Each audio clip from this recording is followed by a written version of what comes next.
Bismillahirrahmanirrahim. Assalamualaikum warahmatullahi wabarakatuh.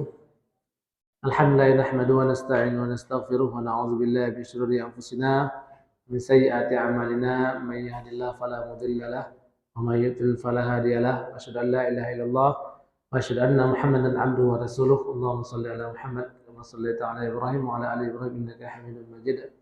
Barik ala Muhammad wa ala ali Muhammad kama barakta ala Ibrahim wa ala ali Ibrahim innaka Hamidum Majid. Rabbi shrah li sadri wa yassir li amri wahlul 'uqdatam min lisani yafqahu qawli. Rabbi zidni ilma warzuqni fahma wa amalan shalihan mutaqabbala amma ba'd. Alhamdulillah pada malam hari ini Allah masih memberikan kepada kita nikmat sehat dan nikmat iman sehingga Allah masih memberikan keringanan kaki kita menuju ke masjid ini guna melaksanakan salat maghrib secara berjamaah dan salat isya secara berjamaah dan sedikit mendengarkan nasihat serta sejarah yang bisa kita ambil pelajaran daripada kisah-kisah yang terdapat dalam Al-Quran ataupun terdapat dalam hadis Rasulullah SAW. Kemarin sudah kita bahas tentang kisah Nabi Yakub dan Nabi Ayub, Nabi Ishak dan Nabi Yakub alaihissalam. Nah, ini sekarang ini adalah lanjutan daripada kisah Nabi Yakub, yaitu kisah anak beliau yang dari ibu yang bernama Rahil.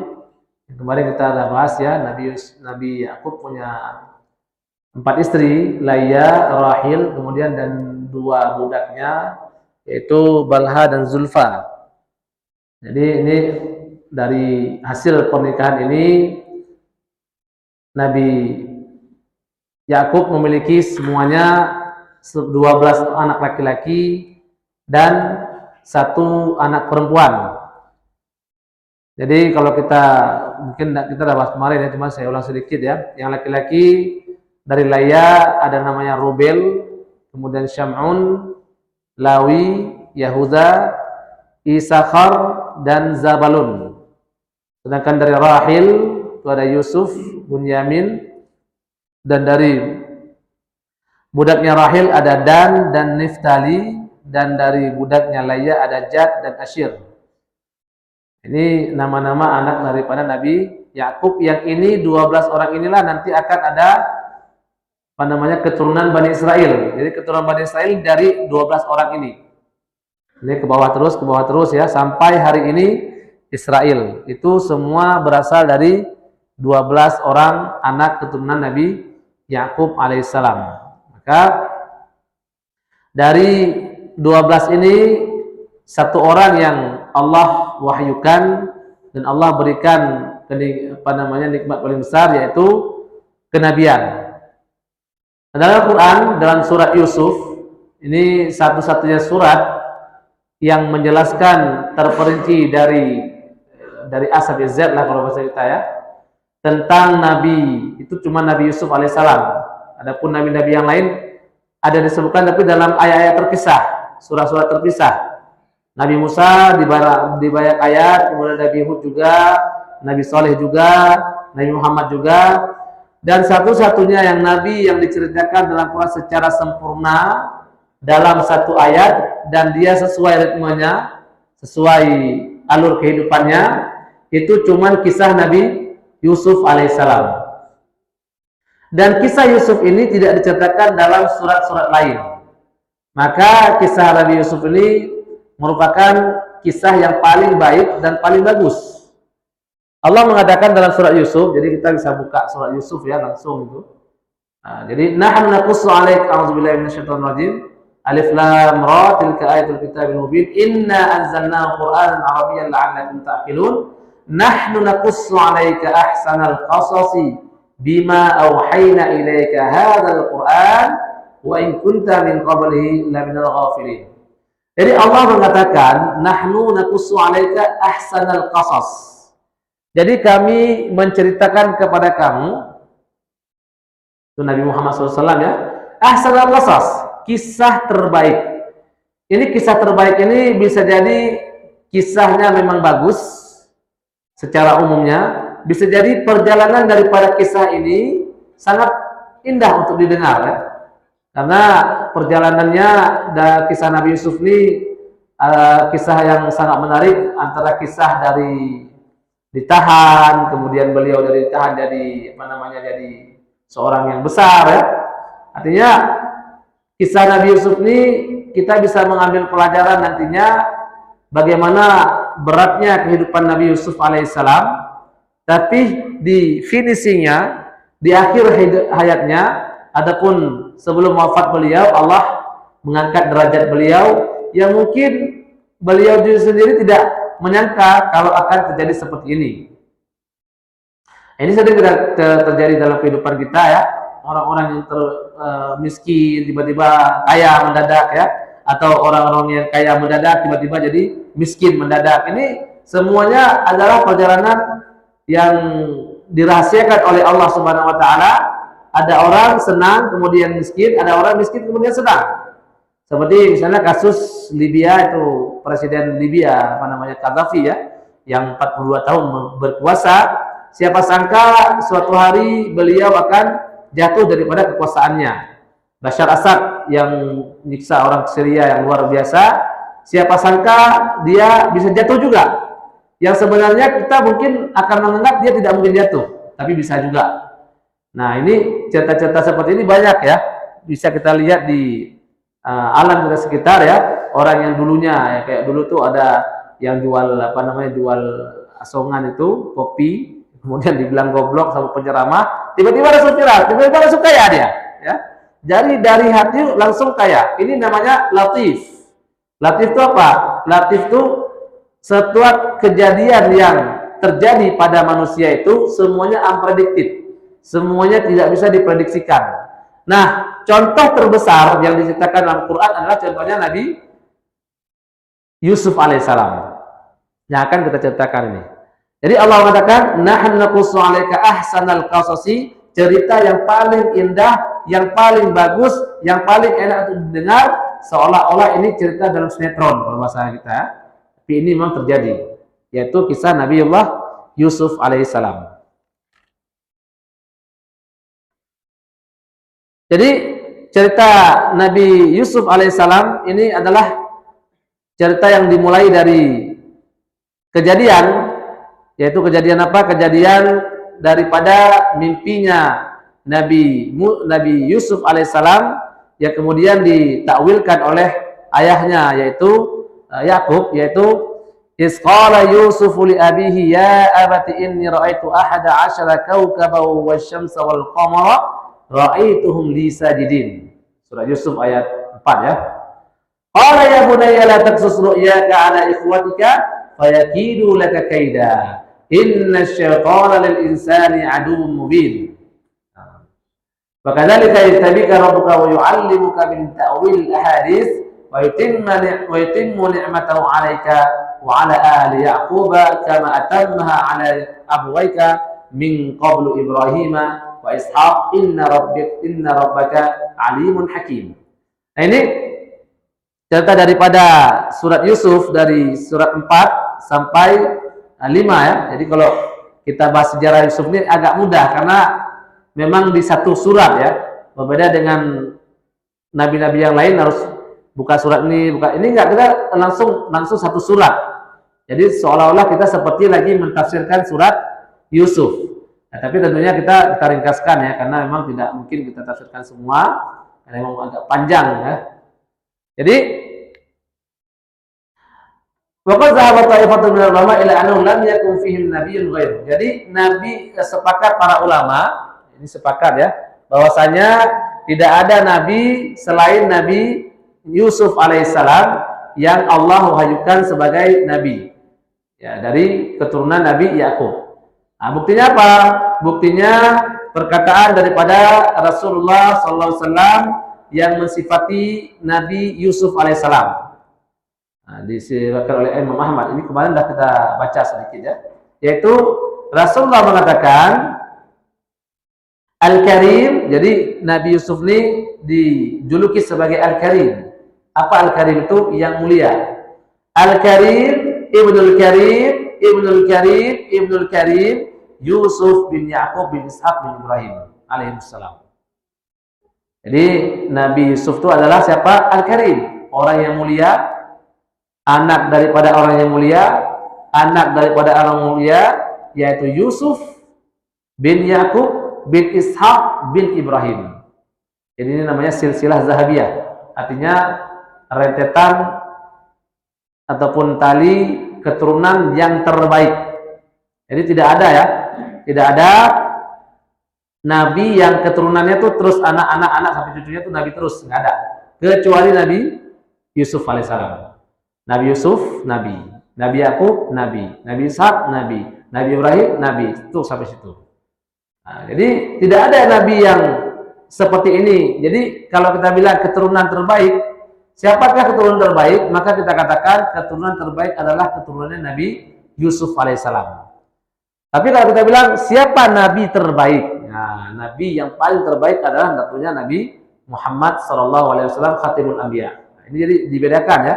Kalau dikatakan siapa yang keturunan terbaik, maka kita katakan keturunan terbaik adalah Nabi Yusuf. Karena di atasnya terus nabi-nabi sampai Nabi Ibrahim alaihissalam. Sedangkan kalau kita katakan siapakah orang terbaik, nabi manusia terbaik, maka kita katakan yang terbaik adalah Nabiullah Muhammad SAW.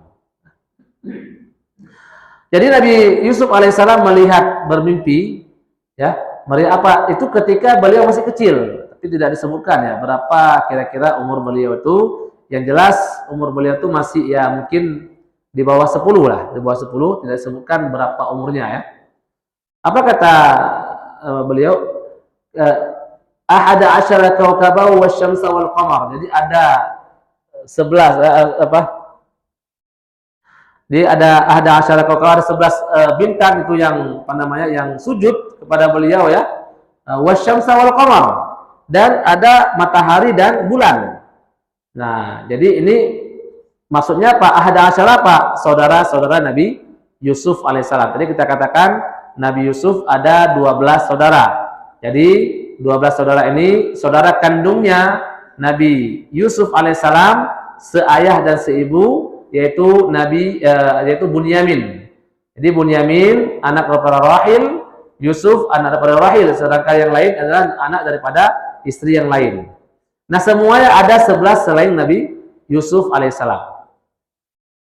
Nah, ditawilkan oleh Nabi Yusuf oleh Nabi Yakub alaihissalam, ahada asyara kaukaban ini, 11 orang ini adalah saudara-saudara Nabi Yusuf alaihissalam. Wasyamsa wal qamar, dan matahari dan bulan. Wahuma ibaratun an abawaih. Sedangkan matahari dan bulan itu adalah tentang kedua ibunya, kedua bapaknya. Maksudnya mungkin tentu ibu kandungnya sudah meninggal ya. Berarti ibu daripada 4 istri daripada Nabi Yakub alaihissalam. Sebab Rahil itu meninggal ketika melahirkan Bunyamin. Di Bunyamin lahir, meninggal ibunya Rahil. Nah, kita bahas minggu kemarin ya. Sedangkan yang lainnya tiga lain daripada istrinya Nabi Yakub, wallahu alam siapa yang masih hidup ya, tidak disebutkan juga dalam sejarah. Yang jelas orang tua Nabi Yusuf juga akan sujud di depan Nabi Yusuf alaihissalam. Ini berarti Nabi Yusuf ini ada satu kebanggaan dan satu kelebihan ya.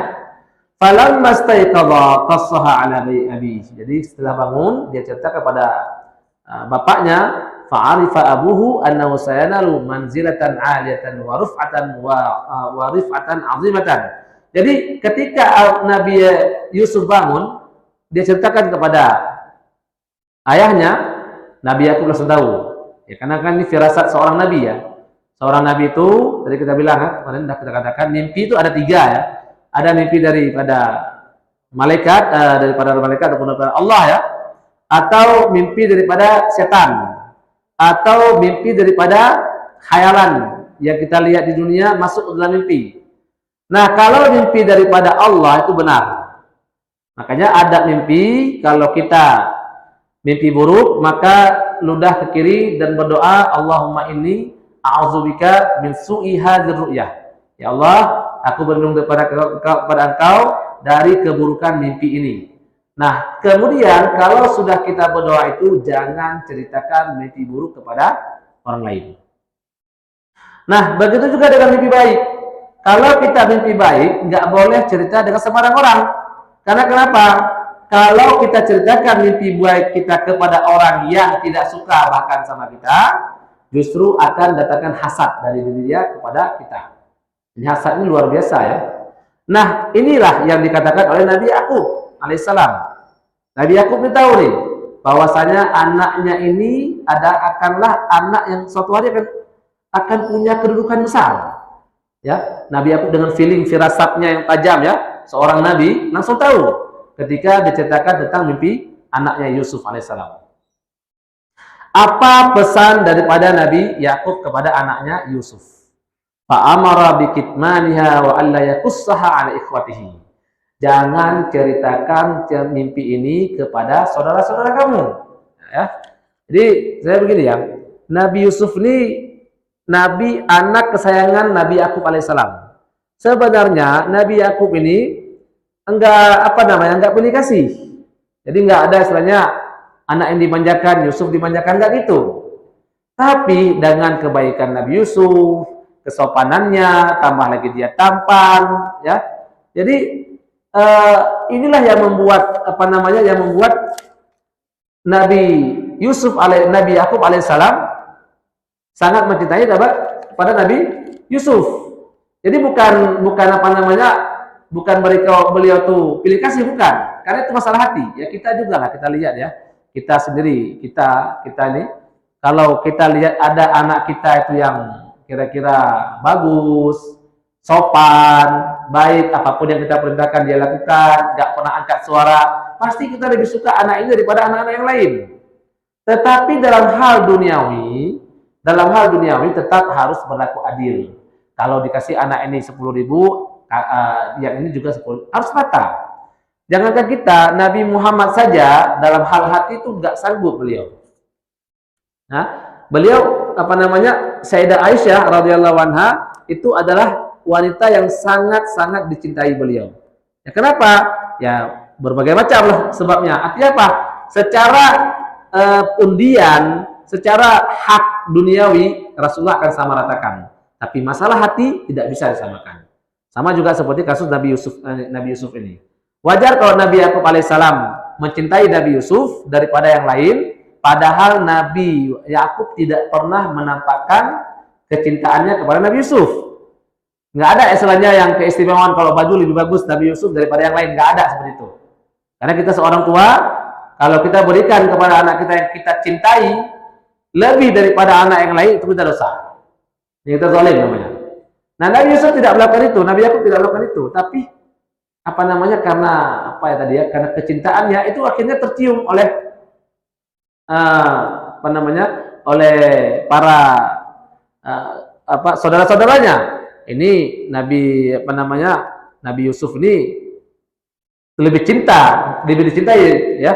Kata Al-Qur'an ayat 8, "Isqalu la Yusufu wa akhuhu ahabbu ila abina minna wa nahnu asbah. Inna abana la fi dhalalin mubin." Mereka katakan Yusuf dan saudara itu lebih dicintai kepada bapak kita. Ya, artinya kalau bahasa kita, Nabi Yusuf dan saudara itu, ayah itu pilih kasih sama mereka, lebih dicintai. Padahal kita rame, wa nahnu asbah, kita rame. Inna abana la fi dhalalin. Bapak kita tuh betul-betul sesat dalam membagi hatinya. Nah, ini kecemburuan saudara-saudara Nabi Yusuf alaihissalam. Nah, dari sini Nabi Yakub paham bagaimana keadaan Nabi Yusuf alaihissalam dan bagaimana sifat saudara-saudara Nabi Yusuf alaihissalam. Jadi saudara-saudara Nabi Yusuf alaihissalam ini juga termasuk tampan-tampan, kuat-kuat. Jadi mereka ini bodinya kuat-kuat. Ya. Jadi makanya Nabi Yusuf alaihissalam, Nabi Yakub pesan sama Nabi Yusuf, jangan kau ceritakan cerita ini. Kenapa? Kalau kau ceritakan cerita ini, maka kamu akan dihasad sama saudara-saudaramu. Nah ini karena makanya ada satu asar hadis, meski hadisnya dhaif, ya lemah, tapi ada dikuatkan oleh hadis yang lain. Yaitu apa? Ista'inu ala qada'i hawaijikum bikitmaniha, fa inna kulladzi ni'matin mahsudun. Minta tolonglah kalian untuk memenuhi seluruh kebutuhan kalian bikitmaniha, dengan menyembunyikannya. Karena kenapa? Karena setiap nikmat ada yang hasad. Jadi apa maksudnya? Kalau kita punya nikmat, kita punya kelebihan, jangan pernah ceritakan sama orang. Hari ini kan dunia hari ini kan sedikit-sedikit kan medsos ya. Pergi ke haji medsos, foto, pergi umrah foto, makan udang yang enak foto, semua kita foto. Anak kita juara kita bilang-bilang, ini semua akan menyebabkan penyakit ain. Namanya al-ain hakun, kata Nabi ya. Ain itu hak benar. Maka kalau kita ada kebutuhan atau rencana dalam hidup kita, mau berbisnis nih, mau buat warung, nggak usah cerita-cerita dulu sama orang. Nggak usah cerita bahkan sama saudara kita sendiri. Karena bisa jadi orang yang paling benci sama kita, itu saudara kita sendiri. Nah maka apa? Kalau bisa apapun nikmat yang ada sama kita, jangan diposting, jangan disebarkan, jangan diviralkan. Cukup kita yang tahu. Oh perkara mereka tahu, bukan dari kita. Itu terserah. Itu bukan urusan kita ya. Tapi intinya apa? Pesan Nabi SAW ya, itu jangan kita sebarkan. Makanya apa? Orang yang terbaik itu kita diam aja. Kita mau apa rencana hidup kita mau buat ini, buat itu ya, proyek ini, proyek itu, diam. Kalau ada orang tanya, berapa gaji kamu? Berapa gaji kamu? Jangan bilang. Di antara adab seseorang, jangan tanya gaji orang. Berapa sih gaji kamu? Itu nggak ada adab. Nah, kemudian kalau ada yang tanya sama kita, berapa sih gaji kamu? Berapa sih kamu bulanan masuk itu? Kita bilang, alhamdulillah ada. Cukup. Jadi jangan detilkan. Karena kenapa? Ketika kita detilkan, dia iri sama kita. Apalagi kalau kita kenal presiden, kenal menteri, kenal ini kan kebanggaan. Coba hari ini ya, kalau orang datang penceramah hebat, penceramah terkenal, pasti kita foto. Abu Somad misalnya, atau Ustaz Firanda misalnya, atau Ustaz besar lah. Foto, harus itu posting. Kenapa? Saya keren ya. Bahasa isyaratnya, saya keren. Saya sudah berfoto sama orang besar. Ini juga akan mendatangkan hasad. Jadi kita sedini mungkin tutup ya, karena saya pribadi sudah merasakan bagaimana ketika menceritakan tentang penghasilan kita, tentang kehebatan kita, langsung orang tutup, hilang itu betul-betul terjadi ya. Jangankan kita, Nabi saja nih ya, nggak boleh kita ceritakan, nggak boleh, bahkan mimpi hal yang belum terjadi, apalagi yang terjadi ya, mimpi ini kan belum terjadi. Jangan ceritakan sama orang kecuali orang yang kita percaya sekali, ini mimpi saya. Karena kalau kita ceritakan tentang mimpi kita orang yang kita percaya, dia akan memberikan solusi terbaik yang menenangkan hati kita. Ini penting ya, pelajaran penting dari cerita Nabi Yusuf ini. Nah, kemudian Allah melanjutkan lagi, wa kadzalika yajtabika rabbuka wa yu'allimuka min ta'wilil ahadits. Jadi kan, dan demikian juga Allah telah memilih kamu ya, Tuhan telah memilih kamu dan mengajarkan kamu ta'wil hadis. Apa ta'wil hadis? Ta'wil mimpi, yaitu Nabi Yusuf alaihissalam. Nah jadi entah bagaimana ceritanya, akhirnya para saudara-saudara Nabi Yusuf ini tahu tentang cerita bahwasanya ini Yusuf ini suatu hari akan jadi besar, bahkan jadi nabi. Karena ada harapan daripada saudara-saudara Nabi Yusuf juga ingin jadi nabi. Nah, jadi makanya kalau begitu bagaimana caranya? Kalau begitu kita hilangkan Nabi Yusuf ini. Nah, jadi bagaimana caranya? Nah, ini caranya. Jadi qala qailun minhum la taqtulu Yusuf. Nah, jadi ada yang pertama dalam surat Yusuf, surat ayat 9, uqtulu Yusufa aw trahuhu ardan yakhlakum wajhu abikum wa takunu min ba'di qauman salihin. Yang pertama ide pertama yang ingin mereka lakukan terhadap Yusuf, bunuh Yusuf. Setelah itu apa? Wa takunu min ba'di qauman salihin. Setelah kita bunuh, kita taubat. Ini juga penyakit. Kita sering melakukan nasihat, adalah kita lakukan, ya udahlah, ambil aja lah uang itu, uang rakyat 271 triliun, nanti taubat. Selesai sudah. Jadi melakukan maksiat karena ada harapan taubat. Ini bahaya ini. Bukan berarti kita kalau sudah maksiat, sudah taubat daripada satu maksiat kita nggak pernah lakukan lagi. Enggak, kita tetap akan lakukan, tetap akan terjerumus, tapi jangan gampang-gampangin. Itu maksudnya. Jadi jangan ada rencana, nah kita bunuh dulu, nanti kita tobat. Kita curi dulu, nanti kita tobat. Udah kita curi, nanti kita kembalikan. Baru kita tobat. Jangan sampai belum tobat udah mati kita. Karena kita mati sesuai dengan kebiasaan. Nah, kebiasaan kita apa? Itu yang akan mati kita. Nauzubillah min dzalik.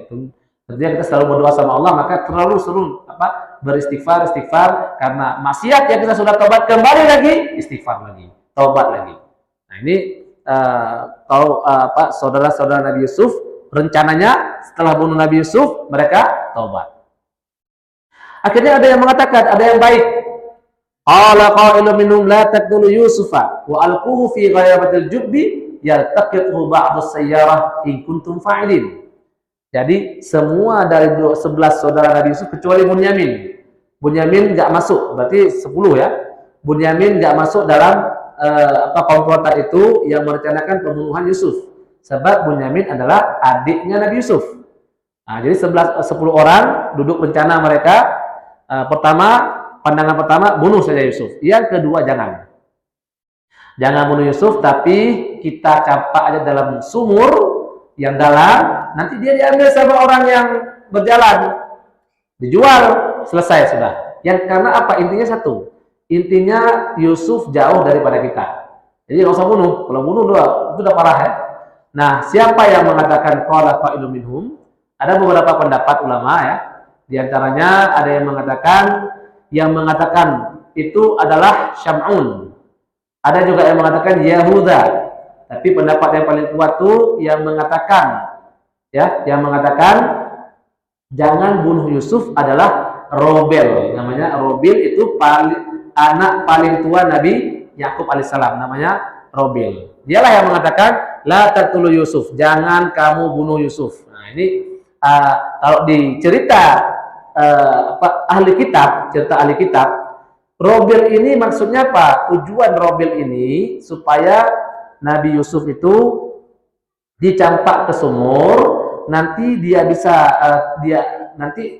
Robel datang ke ayahnya, dia katakan Yusuf udah hilang, nah pas cari oh di sumur, ambillah sama Nabi Yakub. Itu planning daripada Robel, tapi itu pendapat daripada ahli kitab ya. Nah, ini kata Imam Ibnu Katsir, pendapat itu sangat jauh ya. Karena memang mereka ingin Nabi Yusuf jauh daripada mereka.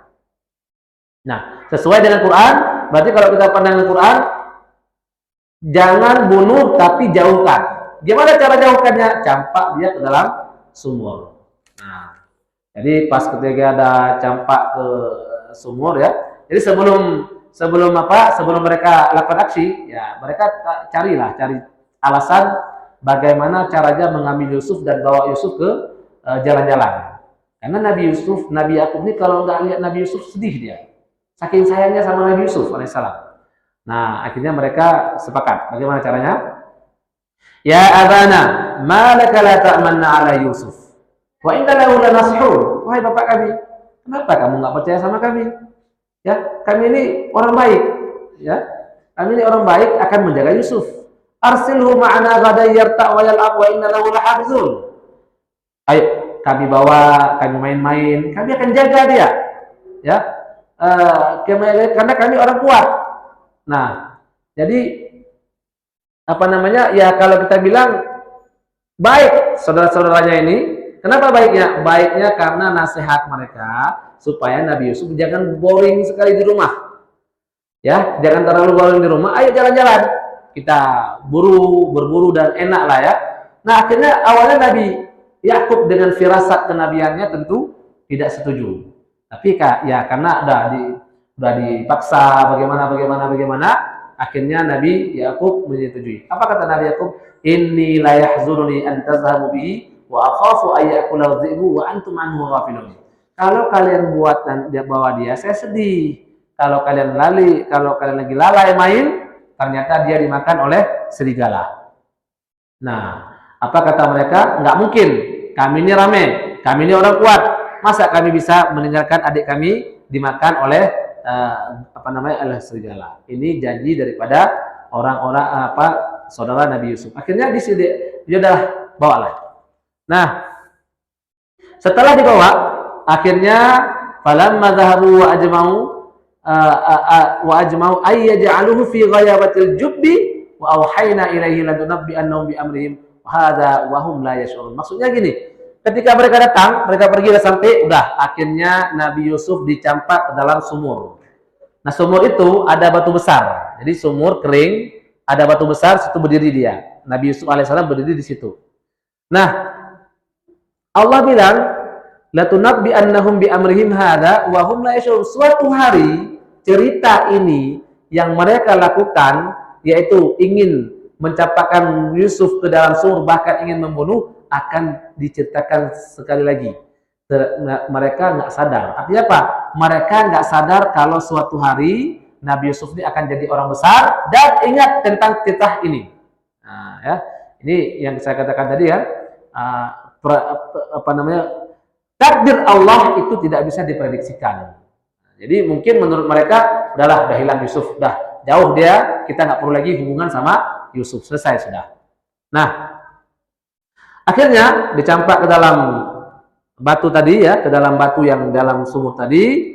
Akhirnya Nabi Yusuf di situ, wallahu alam berapa hari beliau di sumur itu, yang jelas tidak lama kemudian datanglah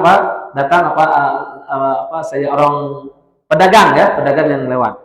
Nah, mereka yang tadi dah bunuh, dah menjauhkan Nabi Yusuf, apa alasan mereka kalau Yusuf itu pergi? Nah, akhirnya mereka buat drama.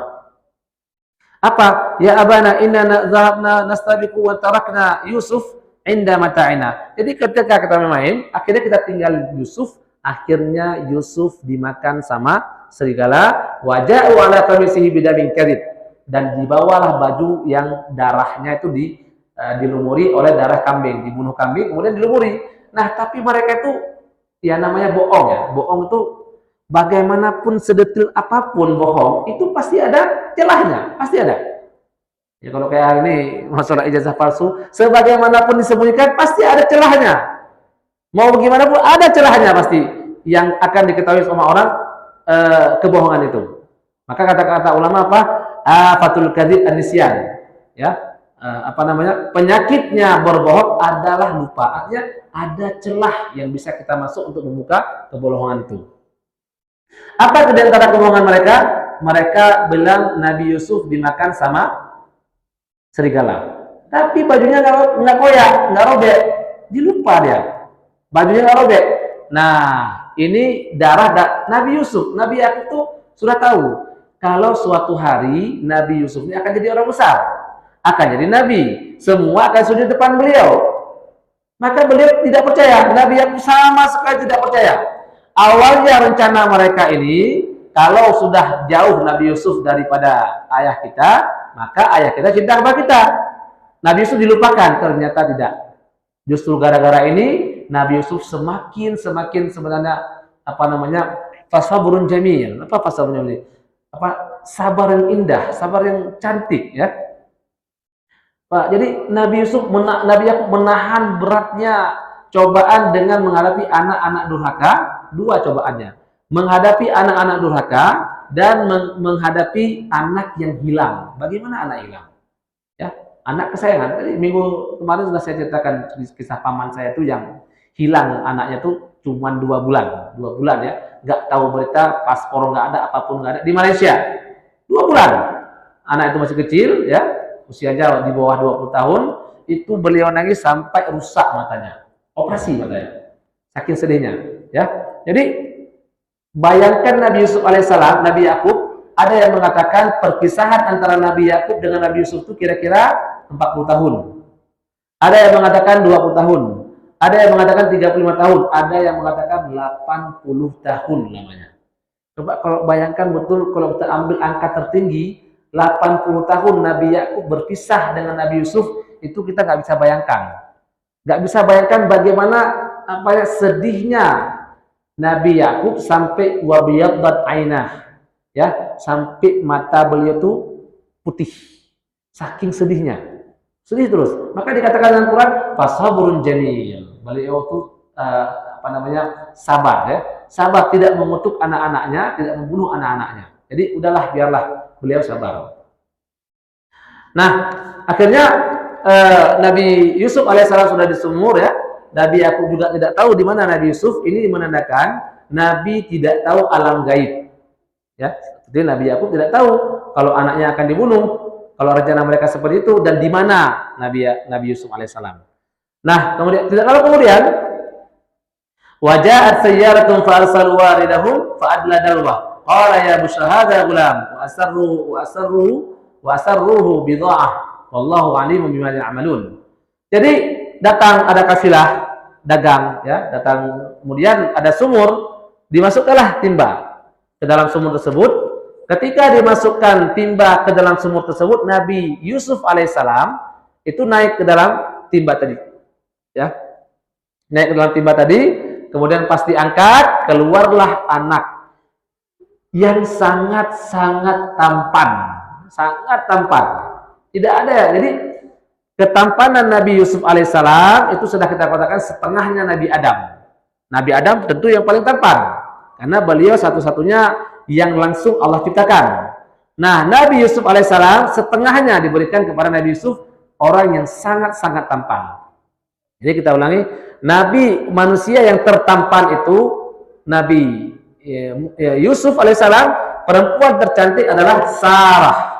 Itu perempuan paling cantik. Itu selain Nabi Adam dan Hawa yang memang penciptaan mereka tuh beda ya. Tapi yang dilahirkan anak daripada orang tua, maka dua itu. Nabi Yusuf paling tampan, Sarah paling cantik. Nah, ya. Akhirnya pas dia lihat, ini anak kok tampan betul nih ya.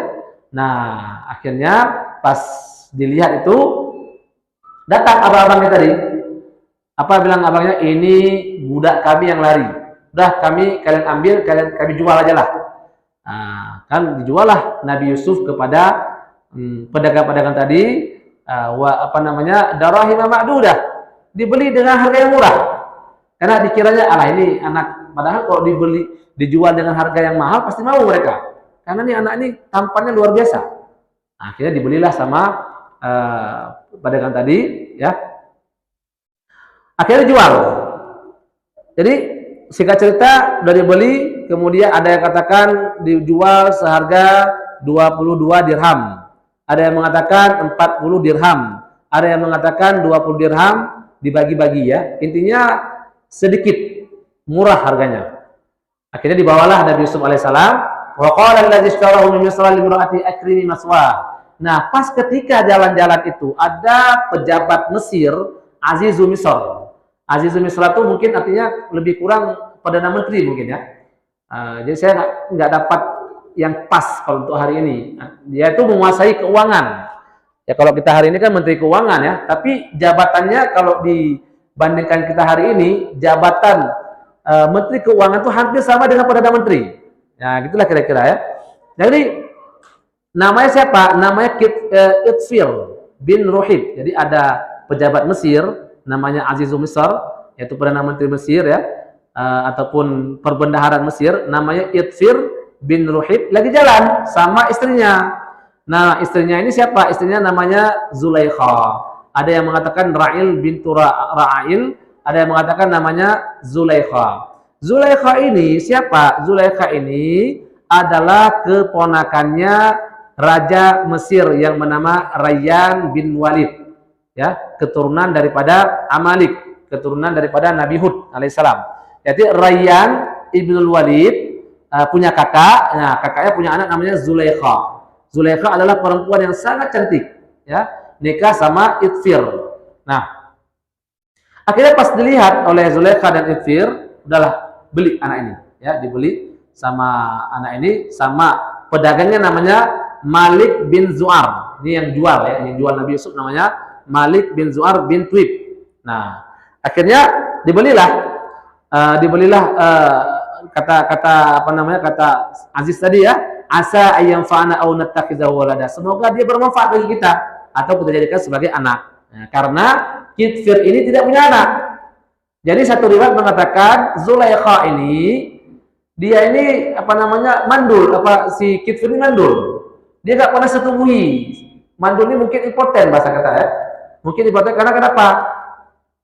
Zulaikha ini masih perawan. Ya, masih perawan nantinya. Tidak ada di depan ya.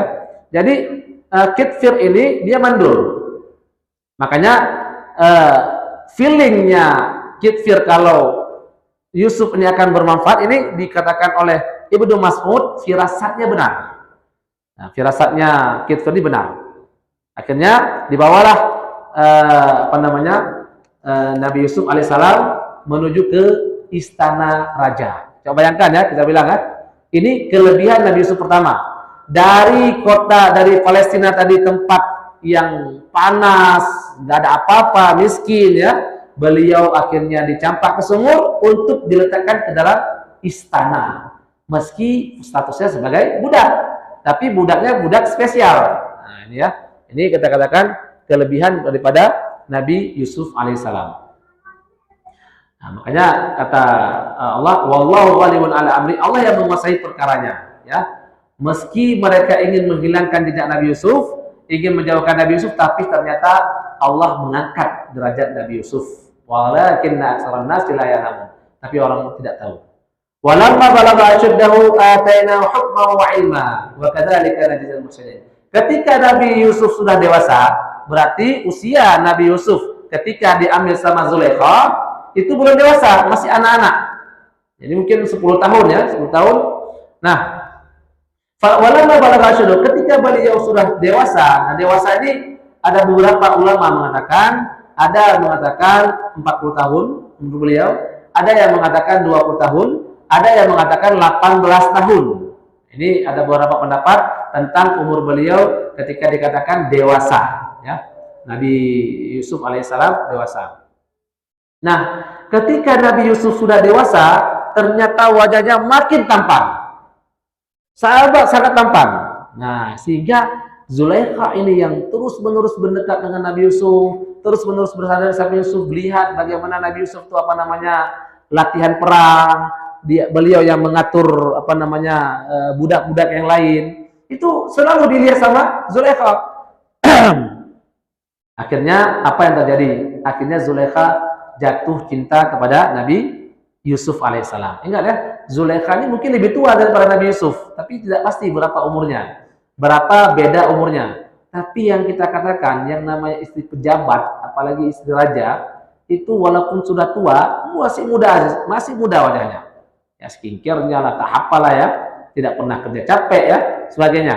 Jadi memang masih cantik. Zulaikha itu sangat cantik. Nah, maka kalau kita kan, dulu saya pernah bertanya, Nabi Yusuf kan lebih muda daripada Zulaikha. Kok mau ya? Kok mau Zulaikha sama yang lebih muda misalnya ya? Ternyata tadi mungkin sebabnya yang pertama, Kitfir itu mandul. Yang kedua, sangat tampannya Nabi Yusuf alaihissalam. Bahkan diceritakan bahwasanya Nabi Yusuf alaihissalam saking tampannya, beliau sering tutup muka kalau pergi-pergi. Karena kalau beliau pergi itu dilihat sama cewek-cewek semua jatuh kelepek-kelepek mati lah. Bahaya laki-laki ini. Seperti saya bilang ya, itu di Saudi 3 orang tuh dipulangkan dari Mesir, dari Saudi karena terlalu tampan. Jadi ada orang Emirat Arab itu 2007 viral ya, 2007. Datang 3 orang, semua cewek ke atas mata mereka. 3 orang ini. Makanya kalau kita katakan siapa lebih bahaya, laki-laki tampan atau cewek cantik? Sebenarnya yang lebih bahaya adalah laki-laki tampan. Sebab laki-laki tampan, jangankan cewek, cowok juga suka sama dia. Nah, ini bahaya pula ini. Ya. Cowok jatuh cinta sama dia. Ini kan ngeri ini ya. Jadi kita Thailand tuh kita pikir cewek, padahal cowok. Pas ngomong, apa kabar kamu? Suaranya, badannya apa? Cewek. Pas ngomong, apa kabar kamu? Cowok rupanya ini. Karena cowoknya lebih cantik daripada cewek. Nah, gawat pula ini ya. Makanya Nabi Yusuf alaihissalam ditutup wajahnya. Jangan sampai beliau lewat semuanya. Kelepek-kelepek mati dah. Ini kalau laki-laki gagah ya, beliau tuh, gimana ya? Sampai, ini ya, lanjutkan lagi. Ini kan jarang ya. Tuan rumah yang cantik jatuh sama pembantunya, bahkan budaknya. Nah, akhirnya apa? Jatuh cintalah Zulaikha kepada Nabiullah Yusuf alaihissalam. Ini apa yang boleh katakan? Warawadathu allati huwa fi baitiha an nafsi wa ghallaqatil abwab wa qalat hayta lak qala ma'adzallah innahu rabbi ahsana maswaya innahu la yuflihuz zalimun. Jadi ketika Nabi Yusuf lagi sendiri juga Zulaikha lagi sendiri, istrinya suaminya itu Kithir sudah pergi. Akhirnya dia cinta dan diajak Nabi Yusuf alaihissalam. Ditutup, ada beberapa pintu. Ditutup, dikunci ya, ada beberapa pintu ya. Kemudian ditutup. Nah, akhirnya diajak, yuk dekatlah. Kalau bahasa kita, kesinilah ya. Nah, kesinilah, ayolah. Pintu udah kunci nih. Coba bayangkan ya. Saya nggak bisa bayangkan ya. Makanya kalau kita dapat ada laki-laki yang seperti ini ya, dia sanggup nahan daripada zina, yang ngajaknya bukan perempuan kaleng-kaleng, yang ngajaknya perempuan cantik, ada jabatan, punya harta. Ini kan, kalau kita siapa pun yang ngajak ya, nggak ada pun yang ngajak. Yang jelek bukan. Orang jelek saja, perempuan jelek ya. Perempuan jelek kalau ngajak zina, ada kita jatuh. Perempuan jelek jatuh. Apalagi kalau perempuan cantik, artis, lebih cantik daripada artis. Baru wangi lagi, duitnya banyak, semuanya lah, macam lah. Siapa yang nggak tahannya itu? Ditahan Nabi Yusuf alaihissalam. Makanya sahabatun yuzilluhumullah yawma la zilla illa zilluh. Ada 7 naungan, 7 yang dinaung oleh Allah Subhanahu wa taala. Di antaranya adalah laki-laki yang diajak berzina, zata mansabin wa jamal, perempuan yang cantik dan punya kedudukan. Dia bilang tidak mau. Ini berat. Ini kalau ada orang laki-laki itu, udahlah. Ini saya yakin insyaallah waliullah. Ini wali. Kenapa? Dikunci pintu, nggak ada orang lihat, gelap semuanya, udah dia kasih. Biasanya kan laki-laki yang perkosa perempuan. Mana ada perempuan perkosa laki-laki? Jadi kalau ada perempuan perkosa laki-laki itu kan masuk berita namanya. Ini bahayanya. Ini laki-laki diperkosa sama perempuan. Ini enggak, perempuan yang perkosa dia, yang paksa tapi dia tahan nafsunya. Ini masalahnya apa? Masalahnya Nabi Yusuf alaihissalam ketika itu lagi muda-mudanya, lagi tampan-tampannya, lagi nafsunya bergelegar, bahasa kita ya. Nah, Sayyidah Zulaikha juga seperti itu. Nah, nggak bahagia dengan suaminya ya. Ini memang kalau nggak bahagia, bagian zahir batin bahaya juga ya. Harus batin pun harus bahagia juga seorang istri ya. Ini juga bahaya ya. Cepat-cepatlah kita cari solusi bagaimana cara bahagiakan istri dari segi batinnya. Karena itu juga bahaya. Nah, bukan cuma nggak ada duit ya. Bukan cuma nggak ada duit. Iya, gitu juga bahaya. Nah, jadi kalau orang nikah 3, 4 tapi sebenarnya fisiknya nggak kuat, jangan. Ini musibah orang. Namanya menyiksa perempuan. Perempuan juga ada hak dalam hal itu. Ini kadang kita laki-laki nafsunya tinggi. Nafsu 1, 2, 3, 4, 2, 3, 4, yang satu aja nggak sanggup. Apalagi 2, 3, 4, nggak sanggup dari segi batinnya. Mungkin sanggup duitnya banyak, tapi batinnya nggak sanggup. Nah, ini bahaya. Makanya di Cina dulu ada namanya Kasim. Kasim itu istri raja di Forbidden City namanya. Forbidden City itu kota terlarang. Kota terlarang itu isinya tuh selir-selir raja semuanya, 1.000 orang.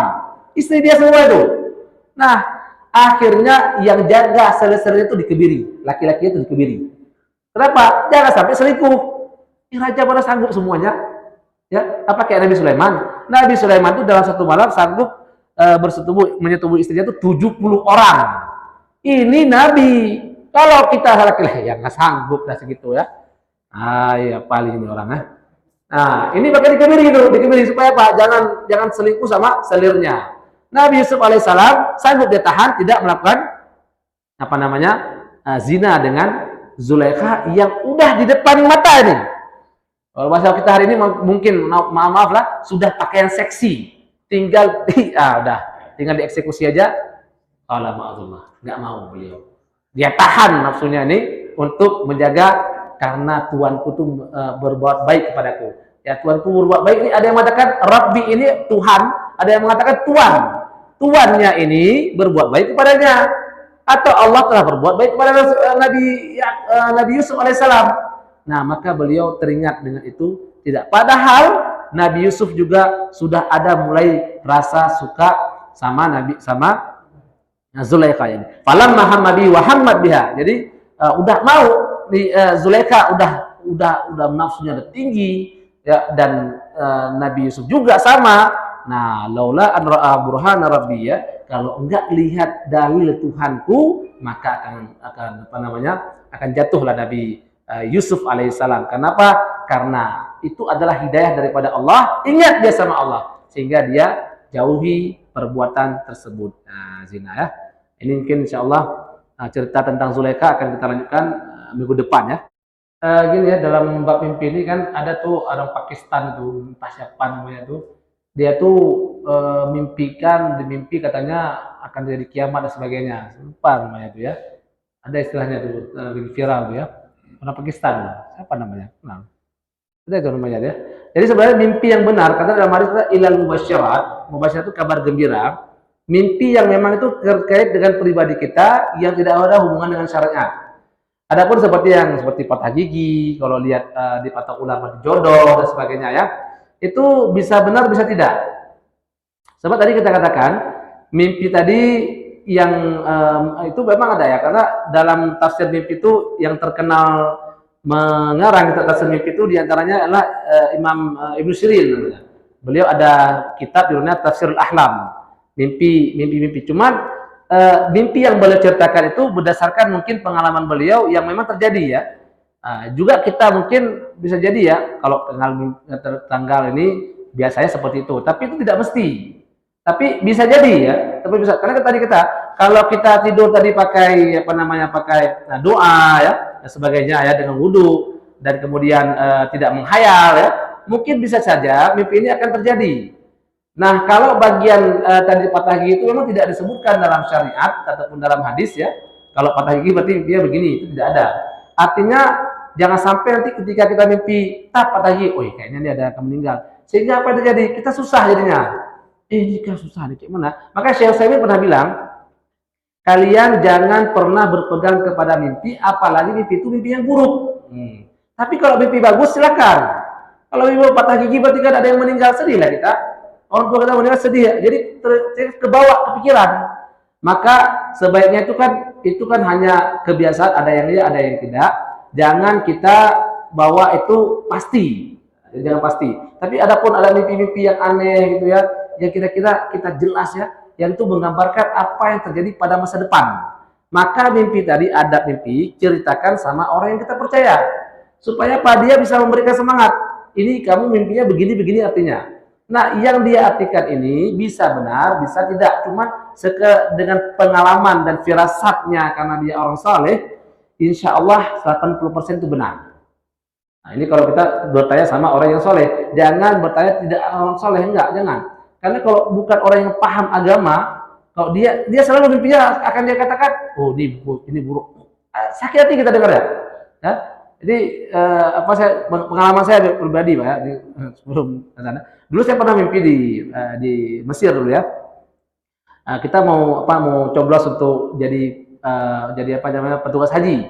Jadi saya mimpi saya dah naik pakai baju ihram dari mobil ke Mekah kan. Saya bilanglah sama kawan saya, oh itu berarti nggak jadi katanya, karena mimpi itu kebalikan. Sakit hati saya. Ya sakit hati saya dengan mimpi, aduh sakit hati saya mimpi dia ini. Akhirnya saya berdoa, alhamdulillah ternyata yang dia bilang itu salah. Yang betul saya dapat undian jadi petugas haji. Maksud saya bilang apa? Salah cerita. Kadang-kadang karena cerita yang bagus tadi hasad orang gara-gara dia sakit hati kita. Jadi jangan diceritakan, apalagi tadi ya patok ular. Karena ular itu, mimpi ular bisa jadi jodoh, bisa jadi musuh, dan dapat musuh itu lebih banyak daripada jodoh di patok ular. Nah ini di antara tak mimpi itu juga disebutkan oleh Ibnu Sirin dalam kitabnya Tafsir Ibnu Sirin. Kita bisa lah kita buka-buka kitab itu ya, mungkin terjemahan juga ada, tapi beliau ceritakan dalam situ mimpi secara garis besar. Adapun takwilan yang benar itu ditanyakan kepada orang yang kita percayai kesolehannya, kejujurannya. Karena semakin jujur seseorang, maka mimpi yang dia lihat itu semakin benar. Jadi kalau kita mau lihat mimpi kita betul atau tidak, lihat dari kita. Jujur nggak di hari ya? Kalau kita orang yang nggak bisa bohong, insya Allah mimpi kita benar. Kalau yang betul, kalau yang bagus. Tapi kalau mimpi yang jelek, nggak betul. Itu setan. Nah, itu saya kira seperti itu. Insya Allah.